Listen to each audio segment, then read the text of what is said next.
Well, good afternoon, dear students. Our new topic is this is part 12, heterocyclic compound first, BSc part third, organic chemistry, right? इसमें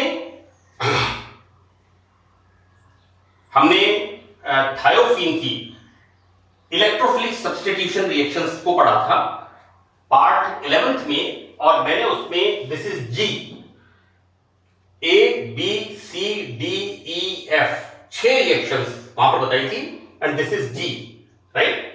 तो this is the last electrophilic substitution reaction of thiophene. तो बच्चों इसमें क्या होता है कि when thiophene react with n butyl lithium in the ether solvent, this is the butyl, 4 carbon है, butyl lithium, right?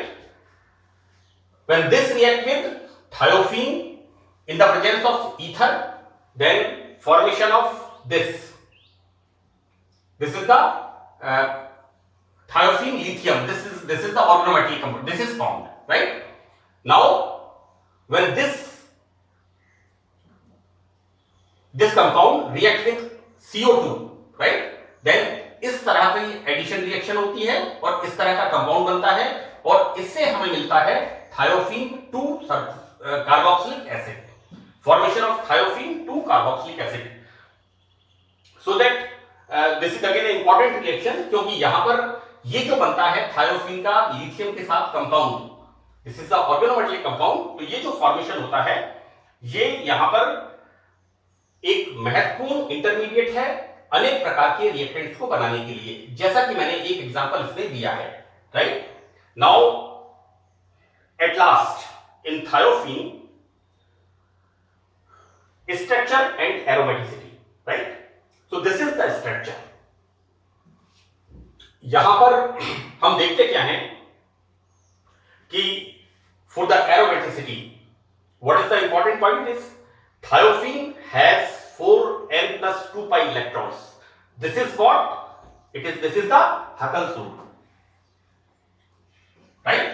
कि thiopene Huckel's rule को फॉलो करता है, ओबे करता है, यानी यहां पर कितने इलेक्ट्रॉन होते हैं? 6 pi electron. These are the number of electrons.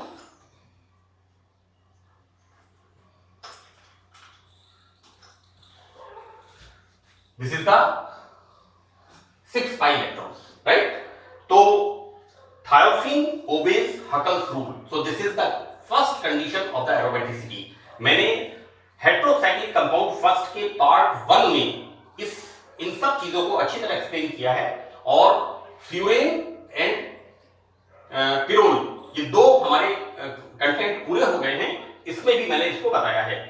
Now the second point, यहां पर मैंने बताया है कि किस तरह से n बराबर 1, so is having this is n is an integer, this is 0 1 2 3 4 so on, right? हम पढ़ते हैं 2 pi electron, 6 pi electron, 10 pi electron, 14 pi electron, it depends on 0 1 2, n की वैल्यू कितनी होगी? 0, this is 2 pi electrons, n की value 1 6 pi electron, n की value 2 this is 10 pi electrons, and n की value 3 is the 14 pi electrons. Clear?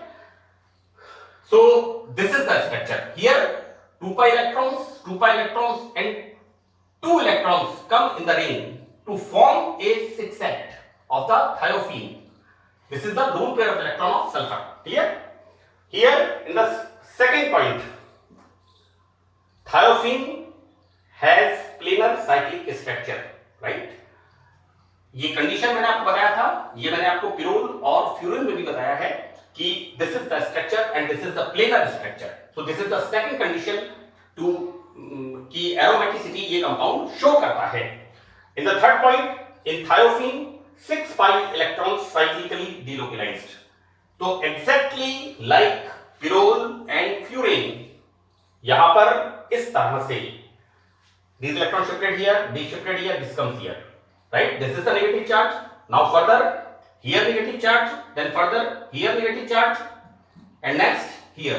So that हम देखते क्या हैं कि यहां पर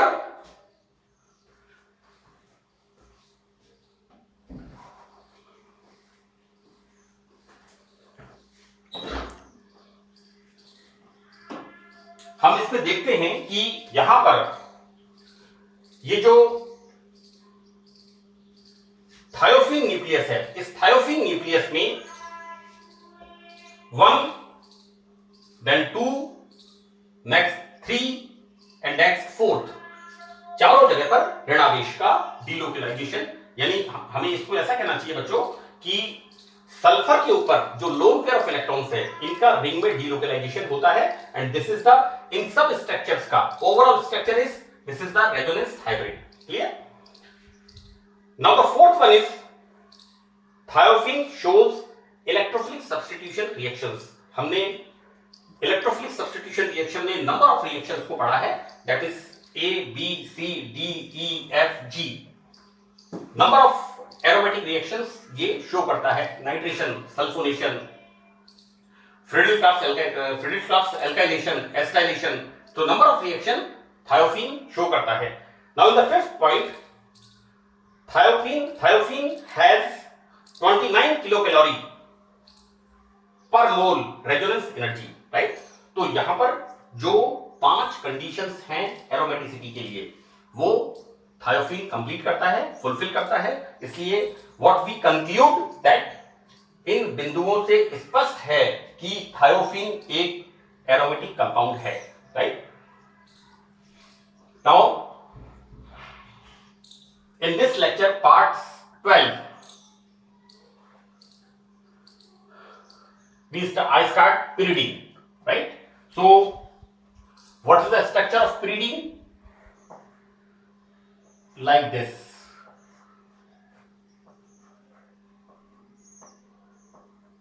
This is the structure of pyridine, right? यहां पर ये pyridine का स्ट्रक्चर है. तो होता यह है कि pyridine एक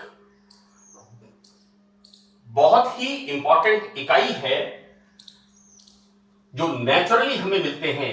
number of compounds that is alkaloids, nicotine, vitamin B6, nucleic acids and number of nicotinic acid. So number of, so that's why I write here ETC etcetera etcetera, क्योंकि यहां पर हमें बहुत ज्यादा एग्जांपल नहीं देने, सिर्फ ये बताना है कि pyridine is a important unit in the naturally occurring compounds, right? So we start preparation of pyridine. So what's going on from coal tar, right? तो कोल तार के लाइट ऑयल फ्रैक्शन में pyridine व अन्य एरोमेटिक कंपाउंड्स होते हैं. ये मैंने आपको थायोफिन में भी बताया था कि किस तरह से लाइट ऑयल फ्रैक्शन में benzene, toluene and other compounds, naphthalene, anthracene and दूसरे कंपाउंड्स होते हैं. एनीवे, हमें यहां पर हमारा फोकस pyridine पर रहना चाहिए, क्योंकि हमें नंबर ऑफ हाइड्रोकार्बन्स को या अदर कंपाउंड्स को काउंट नहीं करना है. So that light oil fraction of coal tar is having pyridine and other aromatic hydrocarbons. Now ये जो लाइट ऑयल फ्रैक्शन होता है इसको हम क्या करते हैं, डाइल्यूट H2SO4 के साथ रिएक्शन कराते हैं. तो होता क्या है कि इसके अंदर जो बेसिक चीजें होती हैं, pyridine is basic in nature. मैंने मेरे फर्स्ट लेक्चर में पिरोल और pyridine का कंपैरिजन करके आपको बताया था. मैं आपको एक बात बता दूं, pyridine is having basic nature due to the presence of this lone pair of electron at nitrogen. Clear? Now यहां पर ये बेसिक जो कंपोनेंट है pyridine, ये सॉल्ट फॉर्म होकर के इस डाइल्यूट H2SO4 के साथ डिसॉल्व हो जाता है. अब इसमें हम एल्कलाइन क्षारीय NaOH, डाइल्यूट NaOH, हम इसको क्या करते हैं, न्यूट्रलाइज करते हैं, क्योंकि यहां पर हमने क्या किया है, एसिड डाला है, right? Concentrate that is dilute sulphuric acid, so that we neutralise the dilute sulphuric acid. और यहां पर जैसे हम इसमें बेस डालते हैं, क्योंकि यहां पर क्या हुआ था कि ये जो बेसिस थे, pyridine is basic in nature, ये क्या होता है, ये इसके अंदर डिसॉल्व हो जाती है. यहां पर मैंने लिखा है इसको, ये यहां पर डिसॉल्व हो जाती है, राइट? अब हम जब इसके अंदर डाइल्यूट बेस मिलाते हैं तो यहां पर डाइल्यूट बेस मिलाते ही इसके ऊपर एक डार्क ब्राउन कलर का ऑयली सब्सटेंस आ जाता है, राइट? अब क्या करते हैं, ये जो डार्क ब्राउन कलर का ऑयली सब्सटेंस होता है, इसका हम करते हैं फ्रैक्शनल डिस्टिलेशन, प्रभाजी आसवन। और फ्रैक्शनल डिस्टिलेशन से अलग अलग बॉइलिंग पॉइंट वाले फ्रैक्शंस को हम सेपरेट करते हैं। So this is the method by which we prepare pyridine from coal tar, right? Now the second method, this is our second method.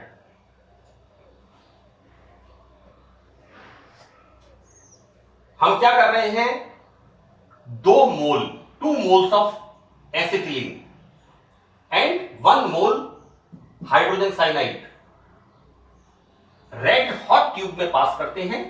It's a very simple method. 2 mole of this gas acetylene mixed with 1 mole of HCl and we pass in the red hot tube and formation of pyridine. So it's a simple method.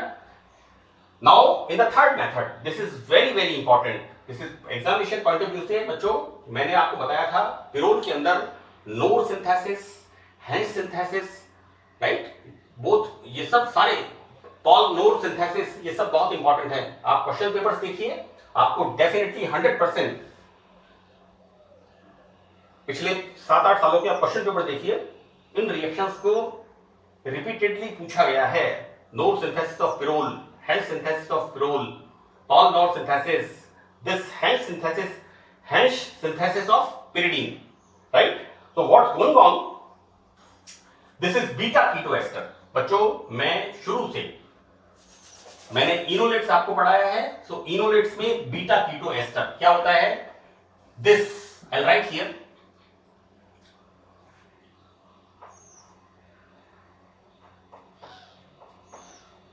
पूरा enolate मैंने पढ़ा दिया, उसमें इसको मैंने पढ़ाया है aceto acetic ester को, right? This is the CH3 CO CH2 COO C2H5, right? यहां पर दिस इज द, इसके रेस्पेक्ट में ये अल्फा और ये beta, so this is the beta keto ester, clear?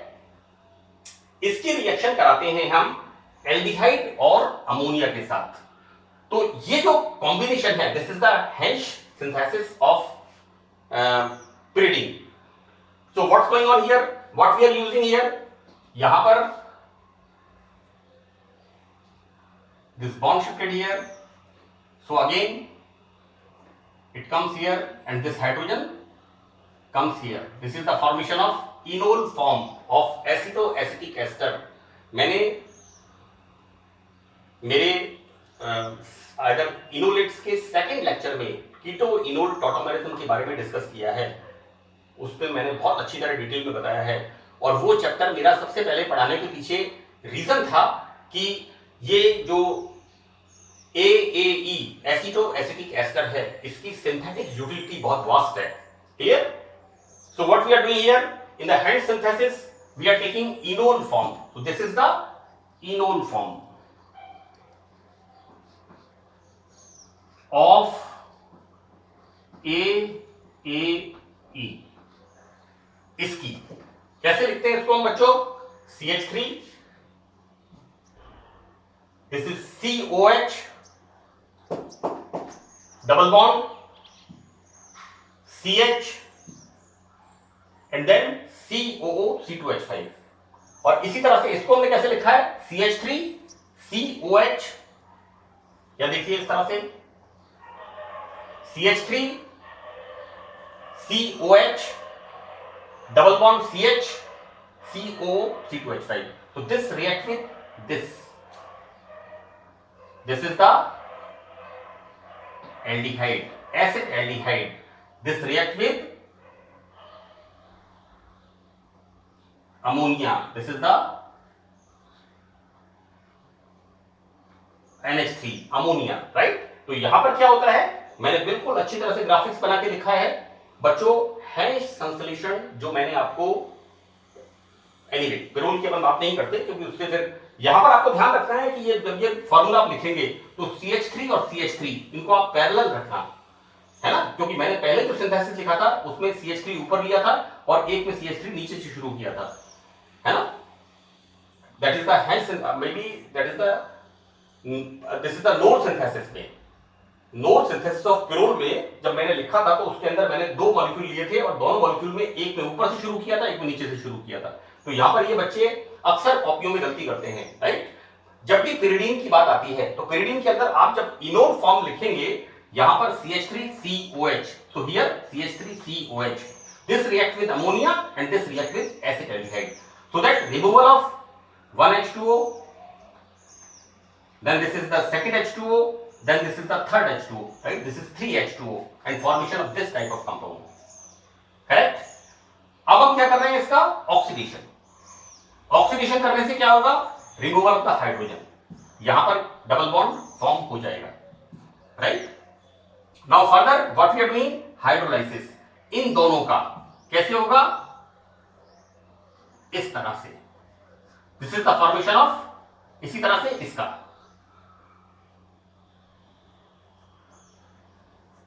यहां पर इस तरह से इसका भी हाइड्रोलाइसिस होगा, clear. Then formation of, right. Now यहां पर जैसे COOH बनेगा, ये COH group, removal of CO2, this is the decarboxylation and formation of this type of compound, that is 1 2 3 4 5 6, this is 2 4 6 trimethyl pyridine. So this is the Hensch synthesis। यहां पर इसका बच्चों आपको ध्यान रखना है स्पेशली कि एसिटो एसिटिक एस्टर, यहां पर मैंने लिखा है बीटा कीटो एस्टर। बच्चों मैं फिर एक बार आपको बता दूं, beta keto ester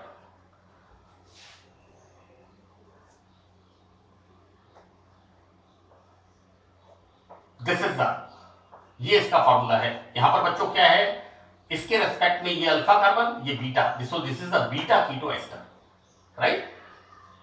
हेंश synthesis beta keto ester कितने मोल, 2 मोल्स, यहां पर 2 मोल, 1 and 2, राइट। इसका हम इनोल फॉर्म लेते हैं। And the last one is from acrolein, this is the acrolein, when acrolein react with ammonia then formation of picoline, this is 3 picoline, this on oxidation, ये जो methyl group है,